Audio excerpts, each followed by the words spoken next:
ಅನ್ನಭಾಗ್ಯ ಅಕ್ಕಿ ಅಕ್ರಮ ಸಾಗಣೆ ತಡೆದ ಶ್ರೀರಾಮ ಸೇನೆ 85 ಚೀಲ ಅಕ್ಕಿ ಪಿಕಪ್ ವಾಹನ ವಶ. ಆಹಾರ ಇಲಾಖೆ ದಾಳಿ ಪ್ರಕರಣ ದಾಖಲು.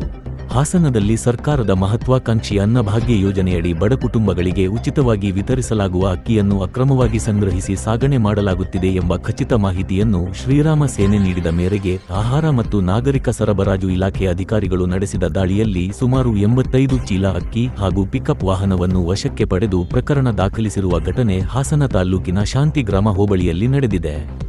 ಇದೇ ವೇಳೆ ಶ್ರೀರಾಮ ಸೇನೆ ಜಿಲ್ಲಾಧ್ಯಕ್ಷ ಧರ್ಮನಾಯಕ್ ಮಾತನಾಡಿ, ಮಾಹಿತಿ ಮೇರೆಗೆ ಶ್ರೀರಾಮ ಸೇನೆಯು ವಾಹನವನ್ನು ಹಾಸನದಿಂದ ಹಿಂಬಾಲಿಸಲಾಯಿತು. ಶಾಂತಿ ಗ್ರಾಮದ ಸೈಬರ್ಡ್ ಹೋಟೆಲ್ ಸಮೀಪ ಡಿಸೆಂಬರ್ 13, 5895 ಸಂಖ್ಯೆಯ ಟಾಟಾ ಇಂಟರ್ ಪಿಕಪ್ ವಾಹನದಲ್ಲಿ ಅಕ್ರಮವಾಗಿ ಅಕ್ಕಿ ಸಾಗಾಟವನ್ನು ನಿನ್ನೆ ಗುರುವಾರ ಸಂಜೆ ತಡೆ ಮಾಡಿದರು. ಈ ಬಗ್ಗೆ ಕರೆ ಮಾಡಿದ ಹಿನ್ನೆಲೆಯಲ್ಲಿ ಆಹಾರ ನಿರೀಕ್ಷಕರು, ತಾಲೂಕು ಆಹಾರ ಶಿರಸ್ತೇದಾರ್ ಹಾಗೂ ಇಲಾಖೆಯ ಸಿಬ್ಬಂದಿ ಸ್ಥಳಕ್ಕೆ ತೆರಳಿ ವಾಹನವನ್ನು ಪರಿಶೀಲಿಸಿದರು. ಪರಿಶೀಲನೆಯ ವೇಳೆ ವಾಹನದಲ್ಲಿ ಸುಮಾರು 50 ಕೆಜಿ ತೂಕದ 85 ಚೀಲಗಳಷ್ಟು ಬಿಳಿ ಹಾಗೂ ಹಳದಿ ಬಣ್ಣದ ಅಕ್ಕಿ ಪತ್ತೆಯಾಗಿದೆ.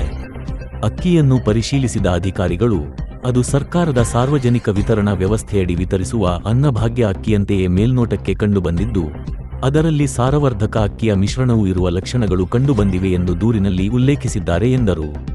ಸ್ಥಳದಲ್ಲಿದ್ದ ವಾಹನ ಚಾಲಕ ತನ್ನ ಹೆಸರನ್ನು ಸೈಯದ್ ಸೂಚಿಯಾನ್ ಬಿನ್ ಸೈಯದ್ ನಯಾಜ್, ಹಾಸನ ನಗರದ ಪೆನ್ಷನ್ ಮೊಹಲ್ಲಾ ನಿವಾಸಿ ಎಂದು ತಿಳಿಸಿದ್ದಾನೆ. ಆದರೆ ಸಾಗಿಸುತ್ತಿದ್ದ ಅಕ್ಕಿಗೆ ಸಂಬಂಧಿಸಿದ ಯಾವುದೇ ಅಧಿಕೃತ ದಾಖಲೆ, ಪರವಾನಗಿ ಅಥವಾ ಮಾಲೀಕತ್ವದ ದಾಖಲೆಗಳನ್ನು ಅಧಿಕಾರಿಗಳ ಮುಂದೆ ಹಾಜರುಪಡಿಸಲು ಸಾಧ್ಯವಾಗಿಲ್ಲ. ಅಲ್ಲದೆ ಅಕ್ಕಿಯ ಮಾಲೀಕರು ಅಥವಾ ವಾರಸುದಾರರು ಸ್ಥಳದಲ್ಲಿರಲಿಲ್ಲ ಎಂದು ತಿಳಿದುಬಂದಿದೆ ಎಂದರು. ಅಧಿಕಾರಿಗಳು ವಶಪಡಿಸಿಕೊಂಡ ಅಕ್ಕಿಯ ಒಟ್ಟು ಮೌಲ್ಯ ಸುಮಾರು 1.50 ಲಕ್ಷ ಎಂದು ಅಂದಾಜಿಸಲಾಗಿದೆ. ಸರ್ಕಾರಿ ಯೋಜನೆಯ ಅಕ್ಕಿಯನ್ನು ಅಕ್ರಮವಾಗಿ ಸಂಗ್ರಹಿಸಿ ಸಾಗಣೆ ಮಾಡಿರುವ ಶಂಕೆ ವ್ಯಕ್ತವಾಗಿರುವ ಹಿನ್ನೆಲೆಯಲ್ಲಿ ವಾಹನ, ಅಕ್ಕಿ ಹಾಗೂ ಇತರೆ ದಾಖಲೆಗಳನ್ನು ವಶಕ್ಕೆ ಪಡೆದು ತನಿಖೆ ಆರಂಭಿಸಲಾಗಿದೆ ಎಂದು ಹೇಳಿದರು. ಈ ಸಂಬಂಧ ಅಗತ್ಯ ವಸ್ತುಗಳ ಕಾಯ್ದೆ 1955ರ ಕಲಂ 3 ಮತ್ತು 7 ಹಾಗೂ ಸಾರ್ವಜನಿಕ ವಿತರಣಾ ಪದ್ಧತಿ ನಿಯಂತ್ರಣ ಆದೇಶ 2016ರ ನಿಯಮ 18 ರಡಿ ವಾಹನ ಚಾಲಕ, ವಾಹನದ ಮಾಲೀಕ ಹಾಗೂ ಅಕ್ಕಿಯ ವಾರಸುದಾರರ ವಿರುದ್ಧ ಪ್ರಕರಣ ದಾಖಲಿಸಲಾಗಿದೆ. ನಮಸ್ಕಾರ. ಶ್ರೀರಾಮ್ ಸೇನೆ ಜಿಲ್ಲಾಧ್ಯಕ್ಷ ಧರ್ಮನಾಯಕ್ ಅಂತ. ಇವತ್ತು ಏನು ಶ್ರೀರಾಮ್ ಸೇನೆ ಸಂಘಟನಾತ್ಮಕವಾಗಿ ಒಂದು ಮಾಹಿತಿ ಮೇರೆಗೆ ಒಂದು ಕಾಲ್ ಬಂದಿತ್ತು.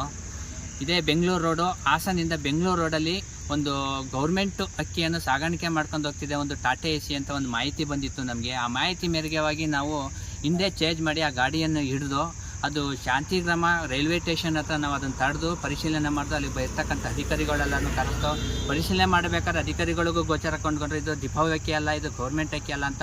ಲಾಸ್ಟ್ಗೆ ನಾವೆಲ್ಲ ತನಿಖೆ ಮಾಡ್ತೀವಿ, ನಾವು ಏನು ಮಾಡ್ತೀವಿ ಅಂದಾಗ ಇಲ್ಲ ಇದು ಗೌರ್ಮೆಂಟ್ ಅಕ್ಕಿ ಅಂತ ಅವರು ಒಪ್ಕೊಂಡು ರಿಜಿಸ್ಟರ್ ಮಾಡಿದ್ದಾರೆ. ಕೇಸು FIR ಆಗಿದೆ. ಇದು ಶಾಂತಿಗ್ರಾಮ ಸ್ಟೇಷನಲ್ಲಿ ಇದು FIR ಆಗಿದೆ. ಇದಕ್ಕೆ ಸಂಬಂಧಪಟ್ಟಂಥ ಅಧಿಕಾರಿಗಳು, ಜಿಲ್ಲಾಧಿಕಾರಿಗಳಿರ್ಬೋದು, ಅದಕ್ಕೆ ಇರ್ತಕ್ಕಂಥ ಅಧಿಕಾರಿಗಳಿರ್ಬೋದು, ಬಡವರಿಗೆ ಹೋಗ್ತಕ್ಕಂಥ ಅಕ್ಕಿನ ಈ ಥರ ಕಲ್ಸಾಗಾಣಿಕೆಯಲ್ಲಿ ಸಾಗಿಸ್ತಾ ಇದ್ದಾರೆ ಅಂದರೆ ಜಿಲ್ಲೆಯಲ್ಲಿ ಎಷ್ಟೋ ಜನ ಬಡವರಿದ್ದಾರೆ. ಸರ್ಕಾರ ಅಂತ ಬಡವರಿಗೆ ಉದ್ದೇಶಪೂರ್ವಕವಾಗಿ ಒಳ್ಳೆಯದಾಗಲಿ ಅಂತ ಬಿಟ್ಟಿರ್ತಕ್ಕಂಥ ಅಕ್ಕಿನ ಈ ಥರ ಸಾಗಿಸ್ತಾ ಇರೋದು ತುಂಬ ಅನ್ಯಾಯ. ಇದು ಬಡವರಿಗೆ ಅನ್ಯಾಯ ಮಾಡೋದು ಸರ್ಕಾರ ಕೊಟ್ಟಿದ್ದನ್ನೇ ಇಲ್ಲಿ ಇರ್ತಕ್ಕಂಥ ಅಧಿಕಾರಿಗಳು ಅನ್ಯಾಯ ಮಾಡಿ ಅದನ್ನು ದುರುಪಯೋಗ ಪಡಿಸಿದ್ರೆ ನಾವು ತುಂಬ ಬೇಸರಪಟ್ಟು ನಾವು ಇದ್ರ ಬಗ್ಗೆ ಕ್ರಮ ತಗೊಂಡು ನಾವು ಇದ್ರ ಬಗ್ಗೆ ಬಂದು DC ಆಫೀಸ್ ಮುಂದೆ ಬಂದು ಕೂತ್ಕೋಬೇಕಾಗತ್ತೆ. ರೈತರಿಗೆ ಅನ್ಯಾಯ ಆಗಕ್ಕೆ ಬಿಡಲ್ಲ, ಬಡವ್ರಿಗೆ ಅನ್ಯಾಯ ಆಗಕ್ಕೆ ಬಿಡಲ್ಲ. ಇದನ್ನು ಖಂಡಿಸ್ತಾ ಇದ್ದೀವಿ. ನಾವು ಇದರ ಮಾಹಿತಿಗಳು ಇನ್ನೊಂದು ಸಲ ಏನಾದರೂ ಸಿಗಾಕೊಂಡ್ರೆ ನಾವು ತುಂಬ ಇದರಿಂದ ನಾವು ಪ್ರತಿಭಟನೆ ಮಾಡಬೇಕಾಗುತ್ತೆ. ಇದನ್ನು ಎಚ್ಚರಿಸಿಕೊಂಡು ಜಿಲ್ಲಾಧಿಕಾರಿಗಳಾಗಿರ್ಬೋದು, ಅದಕ್ಕೆ ಪಟ್ಟಂಥ SP ಅವರಾಗಿರ್ಬೋದು, ಪೊಲೀಸ್ ಅಧಿಕಾರಿಗಳಾಗಿರ್ಬೋದು, ಫುಡ್ ಆಫೀಸರ್ಗಳಾಗಿರ್ಬೋದು, ಇಂಥ ಘಟನೆಗಳನ್ನು MLA MP ಗಳಾಗಿರ್ಬೋದು, ಇಂಥವನ್ನ ಅವರು ಕ್ರಮ ತಗೊಂಡು ಇವನ್ನ ಒಂದು ಬಡವರಿಗೆ ಹೋಗ್ತಾ ಅಂತ ಅಕ್ಕಿನ ಕಾನೂನು ರೀತಿಯಾಗಿ ಅವರಿಗೆ ಹೋಗಬೇಕು ಅಂತ ಸೌಕರ್ಯಗಳು ಸಿಗಲಿ ಅಂತೇಳಿ ವಿನಂತಿ ಮಾಡ್ಕೊಳ್ತೇನೆ. ಜೈ ಶ್ರೀರಾಮ್.